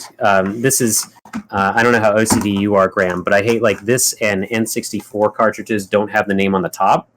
Right. So I did find on Etsy. I didn't put it on this one, but I did find on Etsy stickers for the whole library. Since there's only like 40 games, it wasn't that much to find stickers to put on top of the cartridges. So that helps for the ones that don't have boxes in my collection. Yeah. Yeah. And you're lucky to get Calibri, because that's one of those games which I'd love to get a proper version of that, but it's so expensive. I was collecting for the 32X before I owned a 32X. I have Knuckles Chaotix somewhere, but I can't find it. Oh, man. Wow. But that's what, literally, aside from like Virtual Racing and Fahrenheit, that TJ actually gave me. Fahrenheit's one of the 32X / Sega CD titles. Okay. Actually, let me see if I can. I'm sorry for everything. Oh, my hat's in the way. Hold on. This is worth it. Okay. So for the audience listeners, Scotty is currently moving his hat out of the way of his gaming shelf. And I'm going to move the camera a little bit. You can see my small 32X collection right there. Is that on camera? That is on camera, yep. Yeah, it's like literally 5 or 6 games. But with how small the library is, that's, what, 20% of it? Yeah, true. Wow. So, brilliant. Yeah, that's me, though. Cool. So for me this week, for my game that I should suggest people do not sleep on is this game, which is Viking Battle for Asgard, which did come out on the PlayStation 3 and Xbox 360 back in 2008. It was then re-released on Steam on the PC in 2012. If you don't know about it, it is published by SEGA, so it's a SEGA game, and it's developed by the Creative Assembly, a SEGA-owned studio, and they're better known for their Total War franchise. So, the epic scale battles, RTS games, but more recently, they're probably very well known for Alien Isolation. And the thing, so they made Alien Isolation. Did I get that wrong? They made Alien Isolation, didn't they? You said Creative Assembly? Yeah. Yeah, they did. Yeah, okay, good. Oh, you worried. You had me seeding my own doubt. Brilliant, thank you. So if you don't know about this game, it is an action hack and slash. So it's very different to the other games they've actually made. So very different to Total War. They did do one sort of game in the Total War, kind of in the Total War series, called Spartan Total Warrior.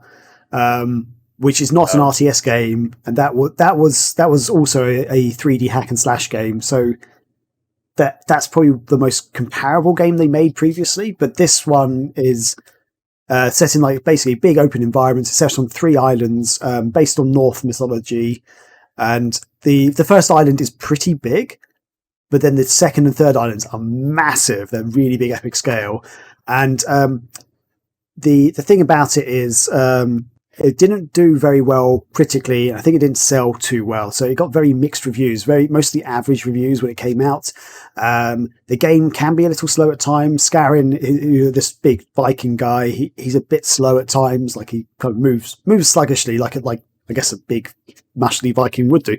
And I say the islands are huge and they're pretty sparse. There are enemies around them, but there's not a huge amount to do. There's like no real side quests or bonuses like a big open world game would normally have. So you can explore the islands. It's kind of cool to explore areas, but there's not really much else to find and do around them. And also each of the islands that you go to, you have the same sort of key objectives to do on all of them. So you're kind of repeating. They're obviously in different locations and stuff, and they look a little bit different, but generally there's like just a few things you kind of have to do. And the premise, though, is that essentially you play this guy called Scarin, who in the opening cutscene, you are killed in a battle. So you're a Viking, you're killed in a battle, but then you're resurrected by the goddess Freya. And you are then basically fighting basically fighting for the mortal realm of Midgard. So you're basically trying to save Asgard, which is like their. If anyone's watched the Marvel movies, it's the world the gods live in, basically. But hell who's another goddess, she's basically trying to raise an army of the undead to basically take over Midgard and also take over Asgard effectively. So you're basically brought back to life by Freya, even though you're kind of raised from the dead. You're not undead. You're still like a normal Viking because you're a good guy. But yeah, so it's up to you to sort of basically help defeat the forces, and you do that by going around helping slow down their forces by doing some of the missions, but then you actually lead armies into battle to fight Hell's forces basically on each of the maps. And I think the storyline is basic storyline, but it's actually decent enough, and it's told through a few cutscenes throughout. The environments are very, as I say, they're massive open, but they're very impressive, and they kind of gives you this really nice atmosphere of the Norse sort of feeling, I guess, to it. The combat in the game is actually really solid. It's really fun, really good combat, really enjoyable. You unlock new abilities the more you play and stuff. Like you can go to these training areas and unlock new abilities, which really help you in the game. The visuals for its time are very solid. I wouldn't say that the greatest visuals at the time, but they were actually very good. And considering the scale of everything, it's really impressive. There's some sort of stealthy bits in it, which I really enjoyed. So running around sneaking up behind enemies is really cool. There's some really brutal moves, like you do cut off people's arms and heads and stuff. And there's sort of some slow motion moments and stuff. The game does have QTEs at certain points, but I think that actually works pretty well. It's not quite like Shenmue or Shenmue 2's lengthy QTE chases and stuff like that they have. It's more a couple of button presses rather than long chases and scenes like that. But it's on some of the large enemies you fight. You get enemies which are like the size of houses basically, which you fight them. But then to kill them, they have like a little mini QTEs where you sort of swing up and get on their back and smash them basically. Like God of War. Yeah, kind of like God of War. And in fact, that was the thing when this game came out. Everyone was comparing it to God of War because it kind of looks a little bit similar in some ways. And yeah, it's got that kind of style of game. I personally feel it's different enough to God of War. That's definitely worth a play. And the reason why I love it so much, and the thing that really impressed me with it, is the large scale battles that you have. It's all in real time. It's all still third person, still fighting, but you've literally got thousands of people on the screen at once. You've got people on your side, you've got the enemy fighters. You're literally running into a battle, and it's freaking amazing. It was just so the first map you do it, there's a few hundred that you saw fighting. I was like, oh, this is a bit crazy. And then one of the other maps, one of the other environments, it's just literally charging down to a battlefield towards a fortress, and there's literally just thousands of people just coming behind you and in front of you. It's oh my god, this is insane. And you're just in there, you're duking it out. You can also unlock this ability to get help from these dragons who will come down and drop fire bombs on some of the enemies and stuff. They're almost like a special ability, like in Streets of Rage, for example, the original Streets of Rage, where you only got to be able to use it once or twice basically during a battle. But there was also some really cool bits exploring the world, because in the game there's some areas where the enemies are just all positioned in an area and they'll walk around that, but then there's some other legions of enemies who will literally walk around the entire map, on marching around and stuff. And there's one moment where I had to try and sneak into an enemy base.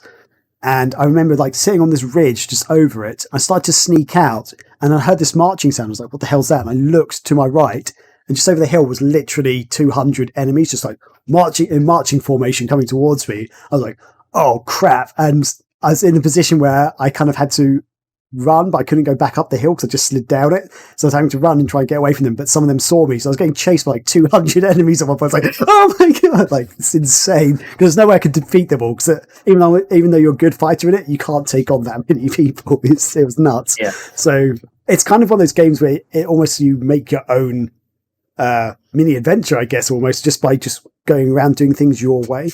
But yeah, I know the game's got flaws. I'm not saying it's a perfect game, but I think it was really fun. As I say, it's available on PC. It might be backwards compatible on Xbox, actually. On Xbox One, I mean. I guess I might have to double check that, actually. But yeah, if you can, check it out. It'll be cheap. I think it's cheap on Xbox 360 and PS3 if you can find a second-hand copy. If not, it's on Steam. And yeah, love it. Brilliant. Have you played this at all, or? No, I know of it. I remember thinking the box art was very generic. I'll try to hold the box up again. It's basically just scaring the main character, holding two weapons, a sword and an axe. It's unfortunate that it basically just got compared to God of War and then tossed aside, especially when around this time the newest God of War games were like on PSP, and eventually 3 came out on the PS3. I haven't touched it though. So have you played Brutal Legend at all? Yes. Yeah, I like Brutal Legend. It's kind of like gradually, because that game does a weird switcheroo on you, like a bait and switch, and eventually turns into a real-time strategy game. And it sounds like it gets to that point, but not so much with the tactics aspect. Yeah, so Brutal Legend obviously does have the very much actual real RTS, like almost tower defense style game as well. The way you control your enemies, control your armies. Viking Battle for Asgard doesn't really at all. So you are just in massive scale battles, but you're just one guy running around fighting, and it's awesome. Nice. It's very. It's a shame it got overshadowed, but it sounds like something people could easily pick up and dive into. Yeah, I'd like to stream it one day. I think it'd be a fun game to stream, especially when just getting into the large scale battles. I think it's because this is like one of those games I feel like at the time that Sega was actually pumping out some quality titles, but no one seemed to care about. Yeah, and different titles. It's not another Sonic game or Yakuza game. As much as I love Sonic and Yakuza, I think they're both great franchises. This was a different game they were trying out, and just sadly, they didn't make another one because it didn't do so well. And it's annoying because I feel like even though you could argue this is an average game, it did so many things right that I think there was something there. They could definitely build on it. They could work on it. Maybe an anniversary's coming up. They'll re-release it. I don't know. Maybe 2022 could be the year. Yeah. Or wait, actually, it was 2018 would have been the 10-year. But 2022 for the PC version. So come on, Sega, you can do it. Oh dear. But so that's it. I guess that wraps up our feature this week, which was the Don't Sleep On feature. So those are a couple of games we think you shouldn't sleep on. Don't necessarily believe the critics or the reviews you've read. So check it out for yourself. See if you can enjoy it. And if you have played it or you do play it after we suggest it, let us know what you think. If you really hated it, we still want to hear about it because this will be interesting to see what you think. If give us the reasons why, and just let us know. We can use that in the feedback and let the rest of the world know why you hated it or why you loved it. If you loved it, that's even better because it shows that we're actually not just talking bullshit. This is also one of the few features we've now brought back, along with all the new features we're looping into the format of the podcast now. So this is the second time we've done this one. We think it's good enough to bring back another time. What do you guys think? If not, if it's boring, if it's great, if you want more, let us know. Absolutely, and we will be rotating back some of the other features we've done in the past. That's the idea of them, the ones that we can keep doing over and over again if we want to, or if you guys want to. So yes, let us know. Brilliant. Have we got any other announcements at all, Scotty, or is that it for this week?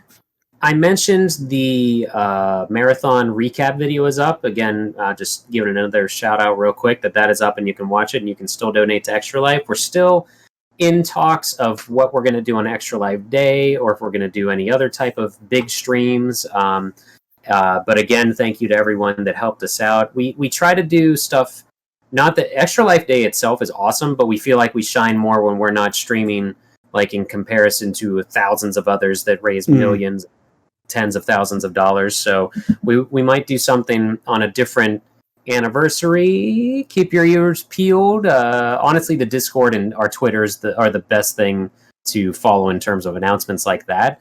I do want to mention, but we won't get into it, I did watch the Console Wars documentary, came out on CBS All Access, because everybody has that. That is the video adaptation of the Blake J. Harris book that we talk about every week, pretty much. We didn't go over that today because Graham has not read the book. Chris has read the book, but he's not here. I've read the book, and I'm not here. No. And so we're going to, when Chris returns, we'll have a more in-depth discussion about it. But I did watch it, because I'm sure somebody out there is going to be like, how did you guys not talk about Console Wars? It's out on app that everyone has, CBS All Access. Yeah, and yeah, I so actually it's tried to watch it. So Chris, this sounds naughty, but I guess it's, I don't know. Anyway, Chris gave me his password and login details for CBS Access because we don't have CBS in the UK, and I still can't watch it. I still can't watch it over here because it's region really locked.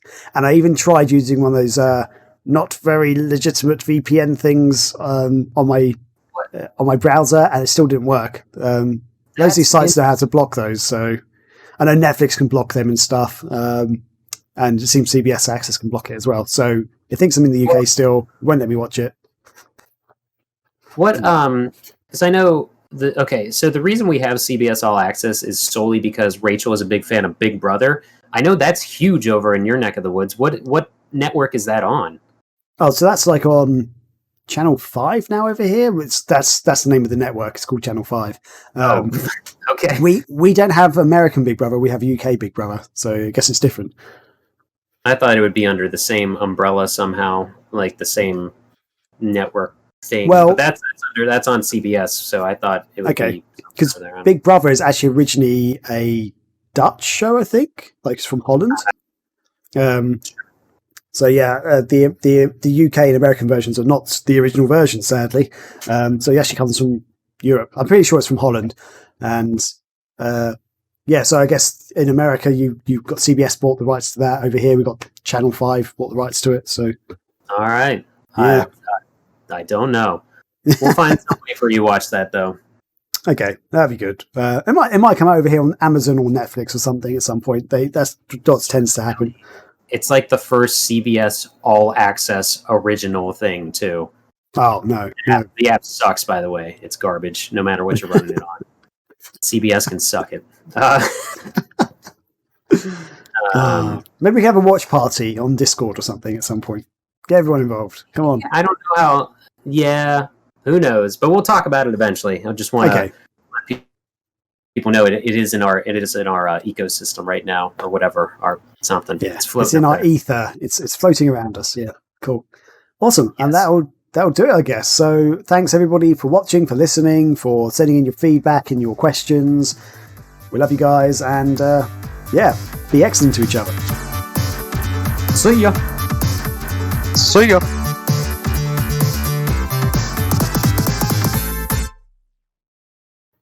Okay, so just quick wet my whistle.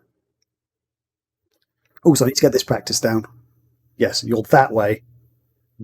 To me, right now, you're actually that way. Like you're. It's weird because I flip my camera. You are to the I'm now pointing to where your camera is on Discord, but that doesn't. So yeah, on Discord you're there, but for me to do it, okay. Anyway, I can't figure out the chords that I always play. Oh, okay, I got them. Did you have any other opinions on any of that stuff, Graham? No, that's fine. That's all good. As I say, I'll just listen to the music, and I guess that wraps up the mailbag, whatever. Oh God, the bag is away. Some sort of bag is gone now. Oh dear! You might need to see that strumming again. That did not come through on my microphone. No problem, because that was the mail sack.